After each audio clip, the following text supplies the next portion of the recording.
இன்றைக்கி நம்ம நெல்லிக்காவை வச்சு ஹெல்த்தியாக சூப்பரான ஒரு ரசம் தாங்க செய்ய போகிறோம். டேஸ்ட்டும் ஹெல்த்தியும் ஒரே பாத்திரத்தில். நெல்லிக்காய் டைஜஷனுக்கு ரொம்ப நல்லது. சளி, இருமல், காய்ச்சலுக்கும் ரொம்ப நல்லது. எப்படி செய்கிறதுன்னு பார்க்கலாமா?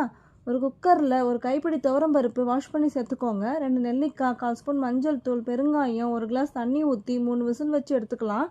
பருப்பு வெந்ததும் மசிச்சு வச்சுக்கோங்க. இப்போ 4 நெல்லிக்காவை வாஷ் பண்ணி கட் பண்ணி ஒரு மிக்ஸி ஜாரில் போட்டு தண்ணி ஊற்றாமல் அரைச்சி எடுத்துக்கோங்க. நெல்லிக்காய் ஜூஸில் எவ்வளோ பெனிஃபிட்ஸ் இருக்குன்னு என்னோடய ப்ரீவியஸ் வீடியோவில் சொல்லியிருக்கேன். வேணும்னா லிங்க் டிஸ்கிரிப்ஷனில் கொடுத்துருக்கேன், செக் பண்ணி பாருங்கள். உங்களுக்கு நெல்லிக்காவை ஜூஸாக குடிக்க பிடிக்கலன்னா இந்த மாதிரி ரசம் வச்சு கூட சாப்பிடலாம். டேஸ்ட்டு சூப்பராக இருக்கும். ஒரு லெமன் சைஸ் புளியை 10 மினிட்ஸ் ஊற வச்சு கரைச்சி வடிகட்டி எடுத்துக்கோங்க. ஒரு மீடியம் சைஸ் தக்காளியை நல்லா கையிலேயே பிழிஞ்சு கரைச்சிக்கோங்க. அரைச்ச நெல்லிக்காவை ஆட் பண்ணிக்கலாம். மிக்ஸி ஜாரில் 1 ஸ்பூன் மிளகு, சீரகம், தனியா, பூண்டு, ஒரு பச்சை மிளகாய் சேர்த்து கோஸ் பேஸ்ட்டாக அரைச்சி சேர்த்துக்கோங்க. வேக வச்ச பருப்பு தண்ணியும் ஆட் பண்ணிக்கலாம். கை நிறைய கொத்தமல்லி, 2 கொத்து கருவேப்பிலையும் சேர்த்துக்கோங்க. ஒரு கடாயில் ஆயில் விட்டு கடுகு உளுந்து போட்டு பொரிஞ்சதும் 3 காஞ்ச மிளகாவை சேர்த்து கரைச்சி வச்சுருக்க புளி கரைசலையும் சேர்த்துக்கலாம்.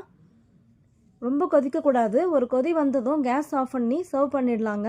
சூடான சாதத்தில் ஊற்றி சாப்பிட்டு பாருங்கள். டேஸ்ட்டு வேறு லெவலில் இருக்கும். இந்த ஹெல்த்தியான வீடியோ உங்களுக்கு பிடிச்சிருந்தா நம்ம சேனலை லைக், ஷேர் அண்ட் ஃபாலோ பண்ண மறக்காதீங்க. தேங்க்ஸ் ஃபார் வாட்சிங்.